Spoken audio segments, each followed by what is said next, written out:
કેટલા પ્રાચીન ગ્રંથો અને સ્થાપત્યો છે. હા, અને જો ને આ ગ્રંથમાંથી પ્રકાશ નીકળી રહ્યો છે. હા હા અને જોજો આ સ્થાપત્યોમાંથી કેવી શ્વાસ પ્રસરી રહી છે. હા, પણ આ પ્રકાશ શાનો હશે? શું એ આપણને આપણા પ્રશ્નોનો જવાબ આપી શકશે? એકવાર નજીકથી ગ્રંથને અને તેમાંથી નીકળતા પ્રકાશને જોઈએ. કદાચ આ ગ્રંથમાં આપણા પ્રશ્નનો જવાબ મળી જાય. હા હા, ચાલ ચાલ.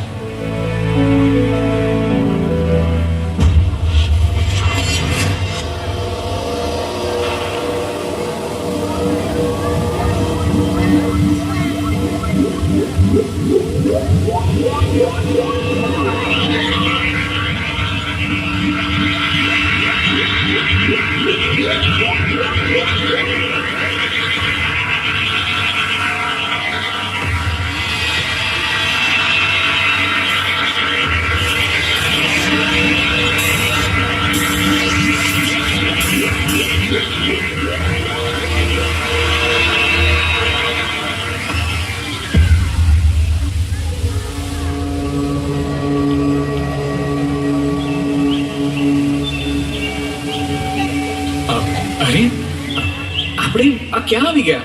હા, આ તો શાસ્ત્રોમાં વર્ણવેલા ઉપનિષદ કાળ જેવી પવિત્રતા છે.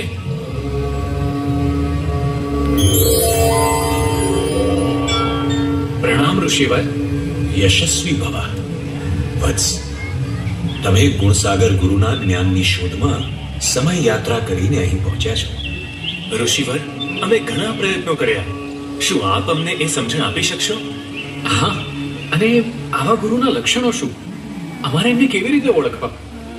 એવા ગુણાતીત સંત જેઓના જીવનમાં વેદ વ્યાસજીએ શ્રીમદ ભાગવતમાં વર્ણવેલા સત્યમ, શૌચમ, દયા વગેરે જેવા 39 સનાતન લક્ષણો સદ્ગુણો સ્વતઃ સિદ્ધ હોય અને જેમની પાસેથી સમગ્ર વિશ્વ માનવ કલ્યાણનો માર્ગ પામી શકે. એક શાંત, નિર્મળ, કરુણામય અને અખંડ પ્રભુમય સંત પ્રતિભા એવા મહંત સ્વામી મહારાજનું ગુણ ચિંતન કરતા જણાય છે કે વેદ વ્યાસજીએ શ્રીમદ ભાગવતમાં વર્ણવેલા અનન્ય, અલૌકિક, અદ્ભુત એવા 39 કલ્યાણકારી સનાતન સદ્ગુણો તેઓના જીવનમાં પૂર્ણપણે મગમગે છે. લોકોત્તર મહાપુરુષોને શબ્દોથી માપી શકાતા નથી.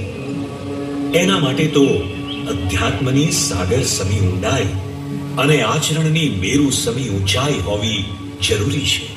ઋષિવર, પરમ આદરથી આપને જણાવીએ છીએ કે પ્રગટ બ્રહ્મ સ્વરૂપ મહાન સ્વામી મહારાજ પરબ્રહ્મ ભગવાન શ્રી સ્વામિનારાયણની દિવ્ય ગુણાતીત પરંપરાના છઠ્ઠા બ્રહ્મ સ્વરૂપ ગુરુ અને પરમ પૂજ્ય પ્રમુખ સ્વામી મહારાજના આધ્યાત્મિક અનુગામી છે.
વિશ્વવ્યાપી, સામાજિક અને આધ્યાત્મિક અધિષ્ઠાન સ્વરૂપ BAPS સ્વામિનારાયણ સંસ્થાના મુખ્ય અધ્યક્ષ તરીકે મહંત સ્વામી મહારાજ લાખો ભક્તો અને ભાવિકોના પરમ પ્રિય ગુરુ.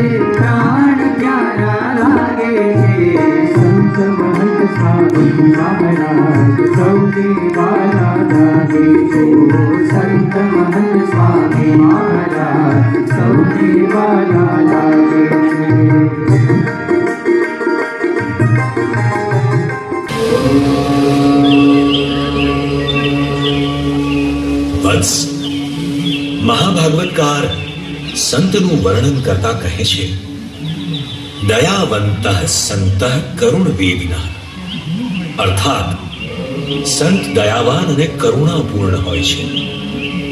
મૃદુતાનું મંગલમય સ્વરૂપ એટલે મહંત સ્વામી મહારાજ. એમની વાણી મૃદુ, એમનો સ્વભાવ મૃદુ, એમનો વ્યવહાર મૃદુ, એમનું વર્તન મૃદુ. મહંત સ્વામી મહારાજ દ્વારા વરસતો આ દિવ્ય પ્રેમ એટલો નિસ્વાર્થ અને પવિત્ર છે કે તેમના પાવન સાનિધ્યમાં ઊંચ નીચ, ધર્મ જાતિ, ગરીબ ધનિક, દેશ વેશ વગેરે બધા ભેદભાવ ઓગળી જાય છે. હે મહંત સ્વામીના દર્શન કરતા હૈયા સૌ હરખાતા. મહંત સ્વામીના દર્શન કરતા હૈયા સૌ હરખાતા.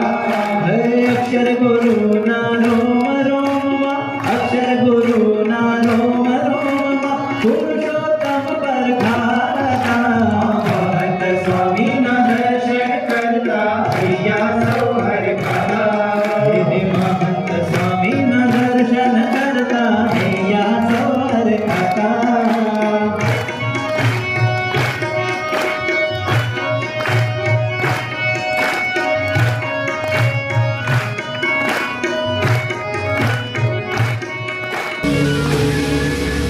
આપની વાતોથી હવે મને પણ પ્રતીતિ થાય છે, પરંતુ આ સર્વે સદ્ગુણોની ચર્ચામાં અનહંકૃતિ એટલે કે અહંકારથી રહિતતાની વાત કરવી જ રહી. પરમાત્માના સકલ સદ્ગુણોનો સરવાળો આ એક સદ્ગુણમાં સમાય છે. કદાચ એટલે જ સકલ સદ્ગુણોમાં મહર્ષિ વેદવ્યાસજીએ એનો ક્રમ સર્વથી છેલ્લે મૂક્યો હશે.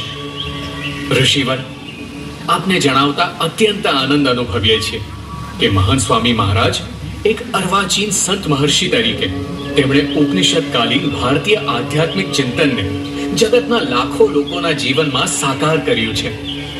સનાતન ભારતીય પરંપરામાં એક સાચા પરિવ્રાજક તરીકે લોકોને સાચો રાહ ચીંધવા એમણે આજ પર્યંત હજારો ગામડાઓ અને નગરોમાં પરિભ્રમણ કર્યું છે.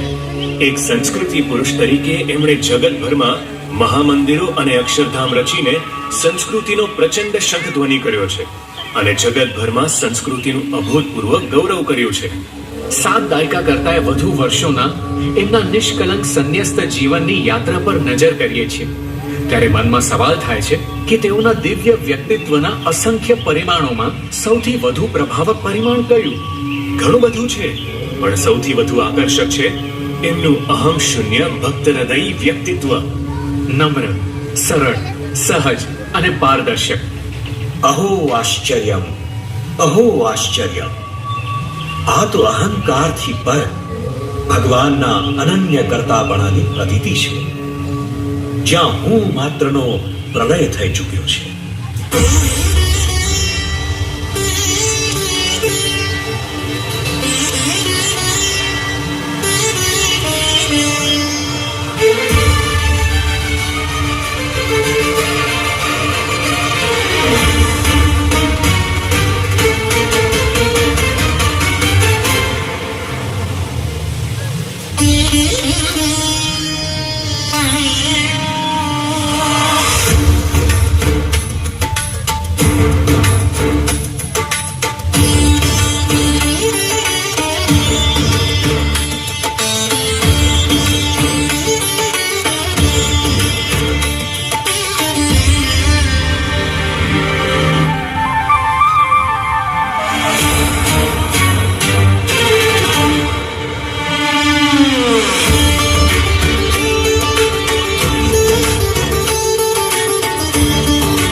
આણંદ શહેરના પૂર્વાશ્રમના વતની તરીકે આણંદ શહેરને કર્મભૂમિ બનાવી અજોડ ગૌરવ અપાવનાર મહંત સ્વામી મહારાજ 91 વર્ષની જૈફ વયે પણ દિવસ રાત સેવાજ્ઞ તથા વિવિધ પ્રવૃત્તિમાં પરિશ્રમી રહે છે.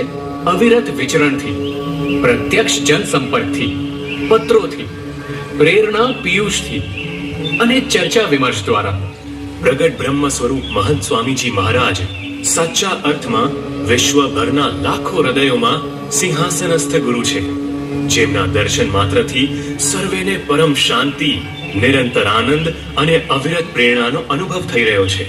પ્રગટ બ્રહ્મ સ્વરૂપ મહંત સ્વામી મહારાજ જેવા લોકોત્તર ગુણોના મહાસાગર, ભગવાનના અખંડ ધારક સાચા સંતનો પરિચય થવો એ આપણા જીવનનું સર્વોત્તમ ભાગ્ય છે. ભગવાનની અત્યંત કૃપા થાય ત્યારે જીવને આવું સૌભાગ્ય પ્રાપ્ત થાય છે.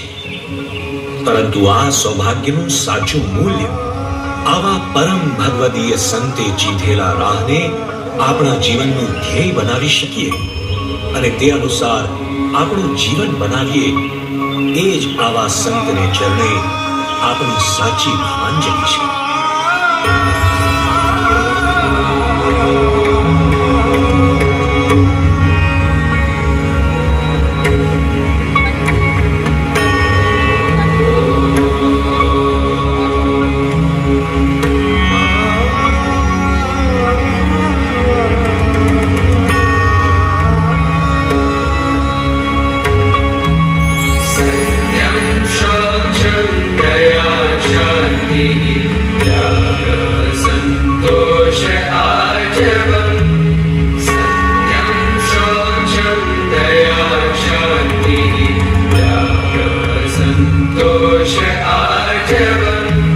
Shama